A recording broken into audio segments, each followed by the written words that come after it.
where it's large.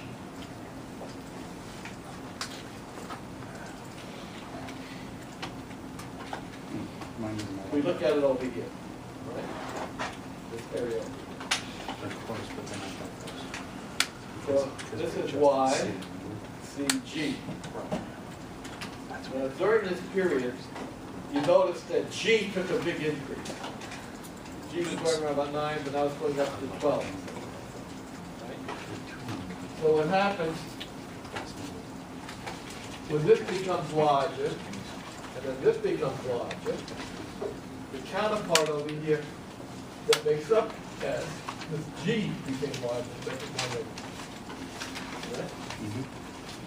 The increase in government spending.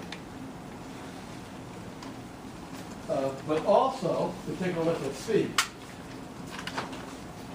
C took that big jump from 69 to 83. So what happened was that both C and G got large, and as they became large, okay, in order to satisfy that consumption for C and G, they had to import. And the import was right up, skyrocketed up. What did they import? Energy. Energy? Oil. Maybe. Could have been. Could have been petroleum. Technology. You know, at that time, Paraguay was a military government. Guess what they were importing? Guns, weapons. Tanks. Right? That was the government consumption. That's an investment security. National security. So these shares give you a lot of insight to what was going on in the country. You look at these shares. And macroeconomists always look at the shares. I'm going to show you what the same thing in the United States. I want to show you the shares in the United States so you can understand what this fiscal cliff was all about. So the same graph for the other. Share cliff of the U.S. Let's save this.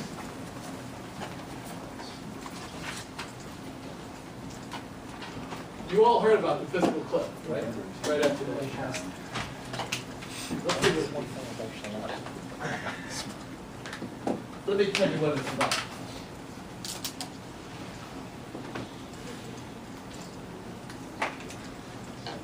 The deficit each year is equal to the government spending minus the government revenue, taxes. Right? When our taxes come, the government spending is all levels of government. Federal government, state government, town government, and so on. The taxes are all levels of taxes in the United States. Now, both parties are saying this is too high. All right? And what they're saying is that, well, it's not going to affect guys like me. I'm 75. I'm not going to be around that much longer. But you guys are going to inherit it. And you're my children. They're the ones who have to worry about that. Get this big old debt. So there's tremendous pressure to get this thing under control. Right? Now, it has two components. Government spending and taxes. The Democrats want to increase taxes. To get this out.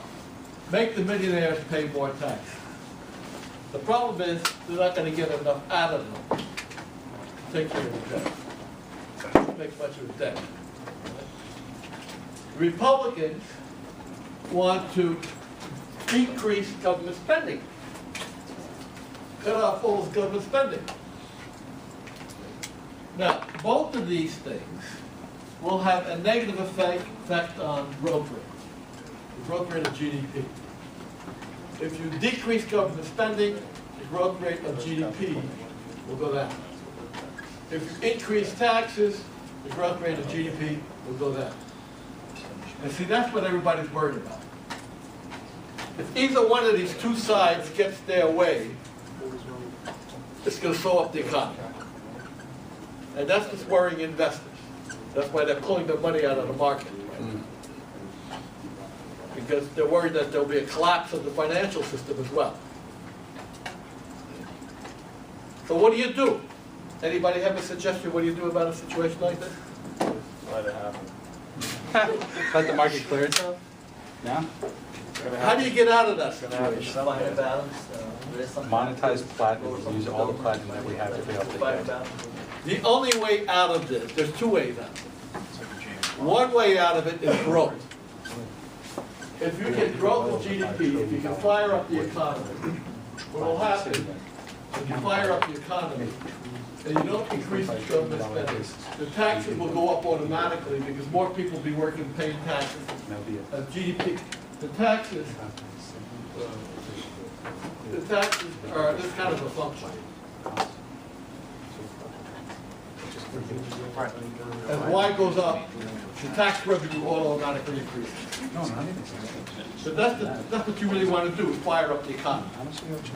Now, the Democrats would like to fire up the economy through government expenditure.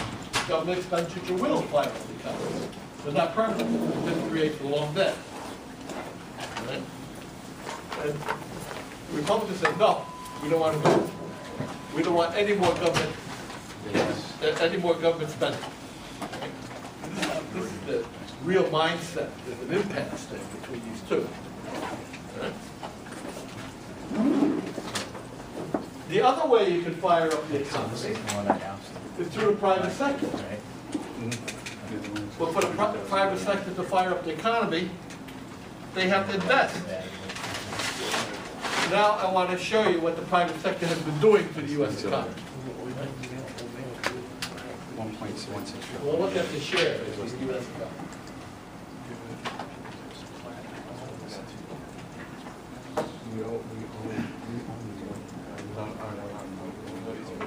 So this one is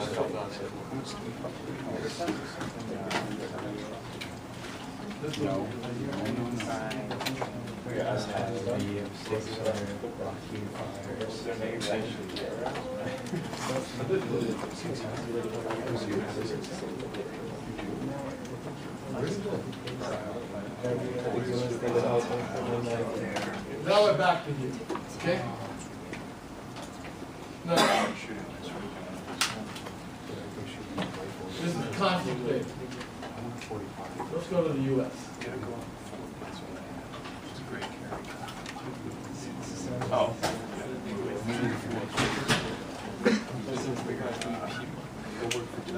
There's another way you can get rid of this problem before I show you this.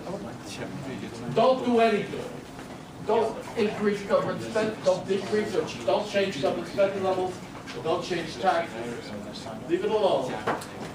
And then what will happen, the deficit that we get will be reflected over here in our trade balance. All right? The trade balance will become more negative. You know what happens when the trade balance becomes more negative? Our exchange rate goes down. Yes. And you know what happens when our exchange rate goes down? Imports become more expensive. And you know what happens then? Inflation. We get inflation. It's going to happen anyway. And if we get enough inflation, then that debt will be trivial. We'll be paying it back with cheaper dollars. That's not the most desirable solution, but that's one way it'll probably be resolved.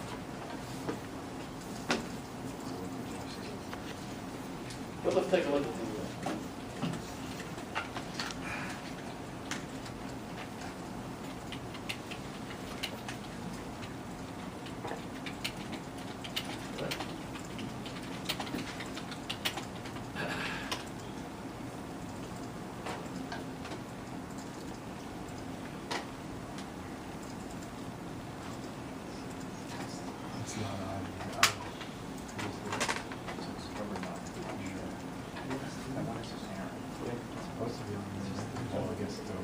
This is doing the same thing. we get rid of Paraguay.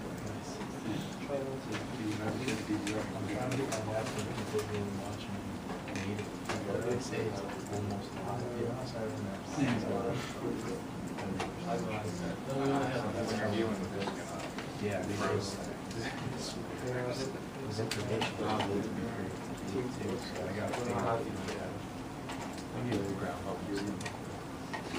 is consultative for the US. Oh, I forgot.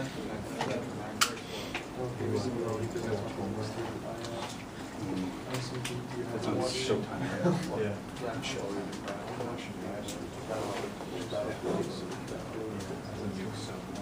Like,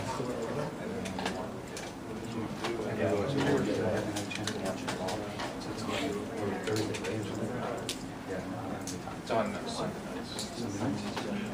like college. You should watch it.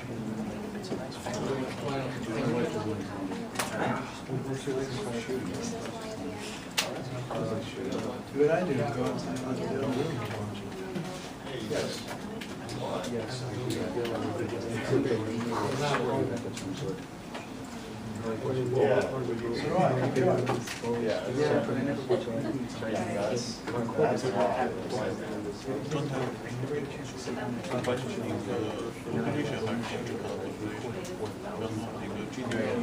Paraguay.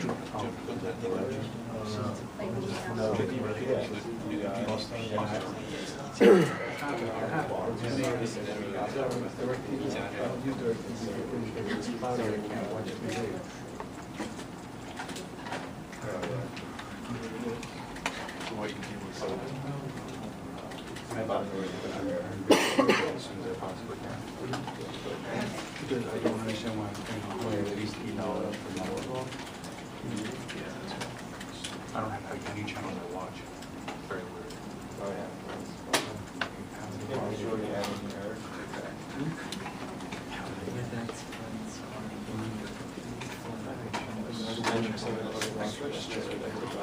This, I opened my homework, printed it, and that was it for the night.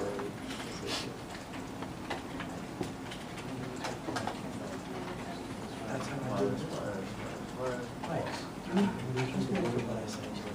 It's fine, it's just that it's one thing that shit.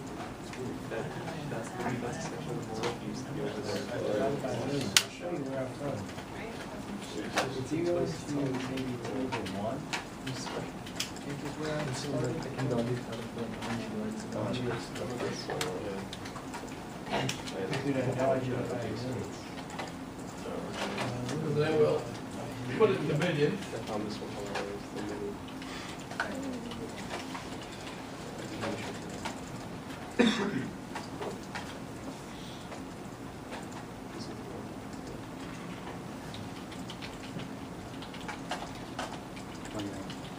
Population makes sense.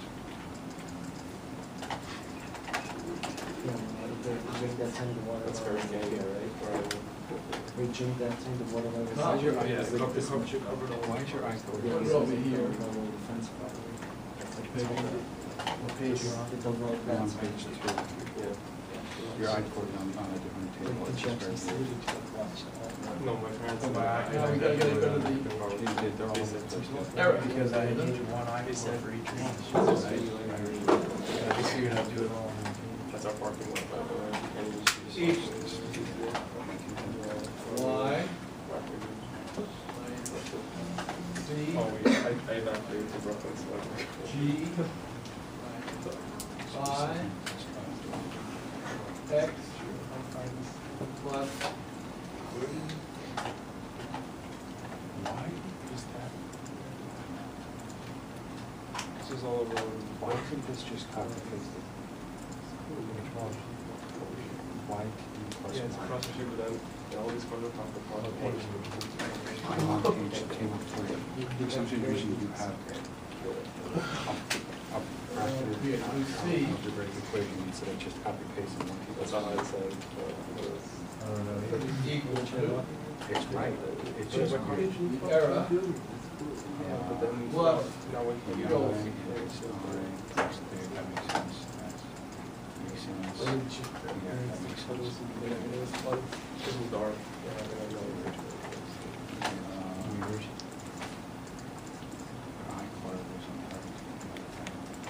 Copy that. Yeah, just the before block. Here. Well,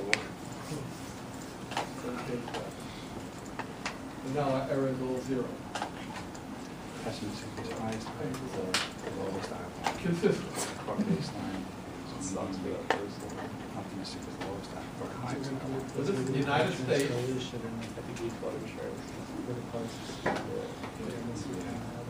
This is right. USA. Constant.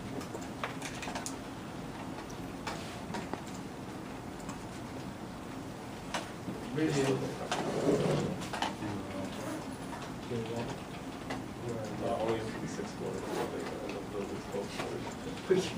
No, this should be changed. 2005. This should probably be page 5. But it got one scenario. And that will create shares. 1 plus R y times the The only thing I see unchecked is gross fixed. Remember last time, Why do I have one? Find out where you need to hear this. Yeah, that's the government. That's. Okay, no, this is right. Okay, this is right. How did that get so high? It's crazy. How do you have a 16% optimistic? How do you get that?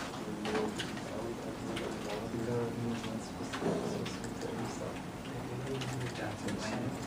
16%.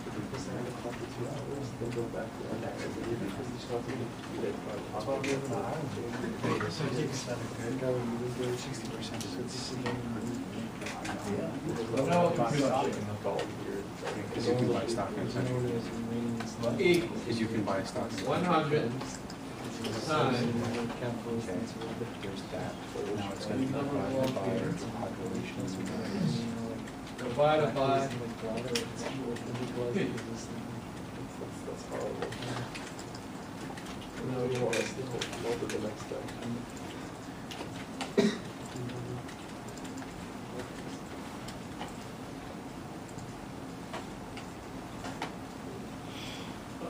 One decimal. Now let's compute also here x minus n. Now that you know that s minus I is equal to s minus n, we don't have to do that. It'll be equal to that minus I think this is going to be a problem because it does not understand.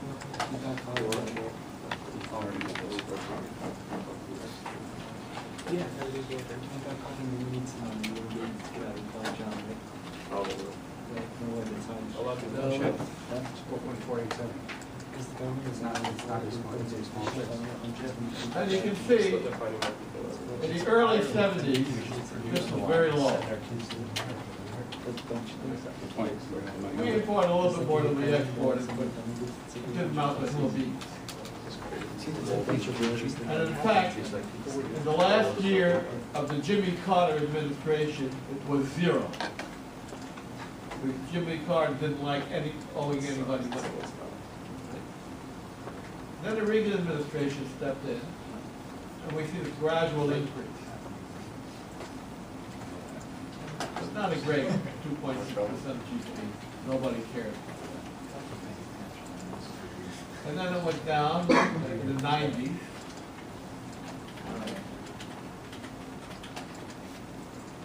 And then it started creeping up at around 2000. 4%. 5%.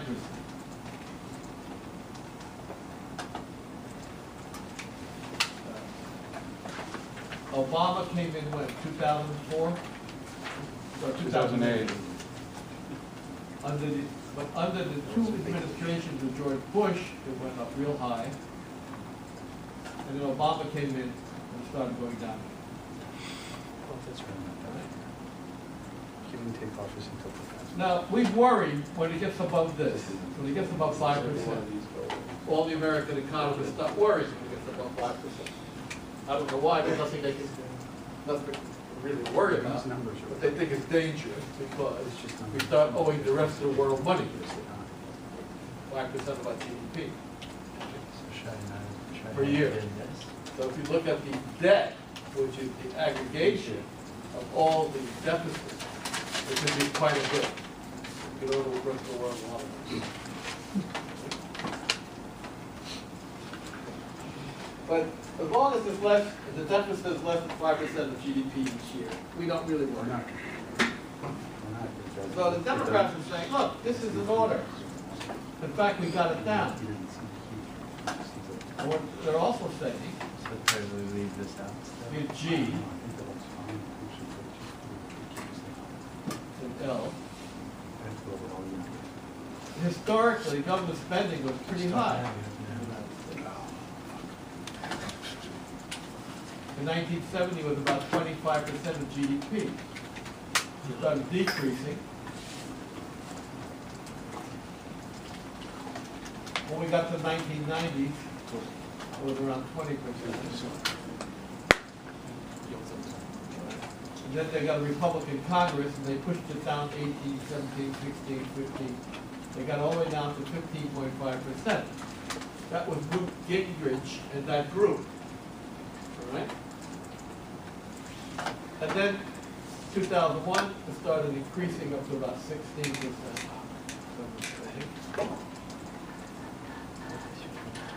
Under Bush, George W. And then Obama's administration came in and kept it, started pushing it back up about.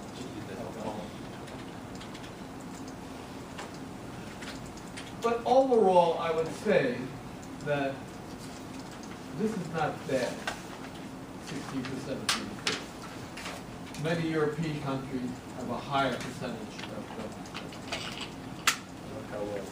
And compared with some of the earlier periods where it was up to about 20%, I have to say Obama kept it pretty much in line.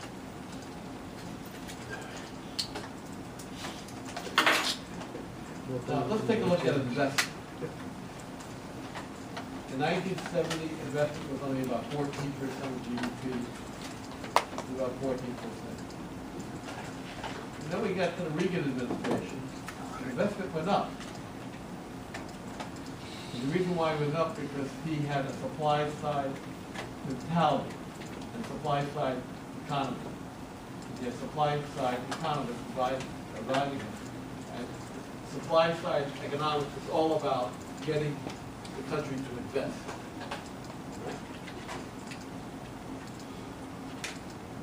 Now, after Reagan left, it fell back to 15%. We got to 1990, it was about 15%. But then it started creeping up again in the middle 90s under the Clinton administration. Clinton got the investment really up high, up to 20%. A lot of this was speculative investment, housing market.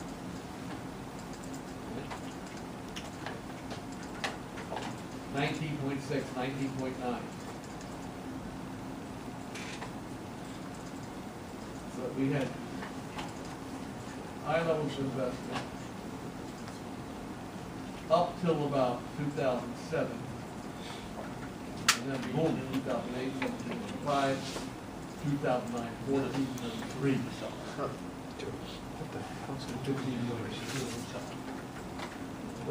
this is where we really that's private sector investment. And most of that, what we lost there was investment in private housing. When you lose investment in private housing, it has the effect of putting a lot of construction workers out of business. And it hurts domestic wood industry that supplies the housing. Everything has a multiplier effect on the whole economy because it affects utilities, household appliance industry, everything that goes along with household. If I were president, I would say, let's fire up the housing market again. Don't increase the taxes on these guys, the CEOs, because you're not gonna get enough back to make it worthwhile, and they're only gonna get aggravated, be nasty, and not invest at all. So leave them alone. We'll try to push getting the housing market started. Get the housing market started again, it'll have a multiplier effect, and GDP will start growing. And once GDP starts growing, then the big guys, the 350 CEOs who run the economy, will start investing in it. And if they start investing in it, the whole economy will take off. And we will wipe out the deficit. That's my position. I think it's a good solution. How do you support the housing industry anyway? Huh? How do you support the housing industry? That's something the government can do something about.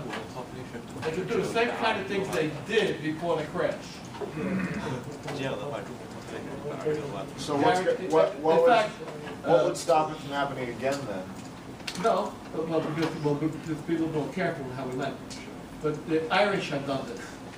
The Irish, simultaneously with us, the Irish housing market collapsed, really collapsed. And last couple of weeks ago, they decided that the only way out of that is to somehow get the housing market up again. So what they're doing, the government's stepping in, making, they're backing up Buying the mortgages mortgage, for yeah. people who have outstanding mortgage, having difficulty meeting. They're also backing mortgages at lower rates, so other people, they're trying to stir up the housing. That's the kind of thing we should do. Once we get that going, then the CEOs will step in and start investing in land. But it does no good to raise taxes. Raising taxes is not going to help. You get a little bit, but not enough to make a difference. There's no good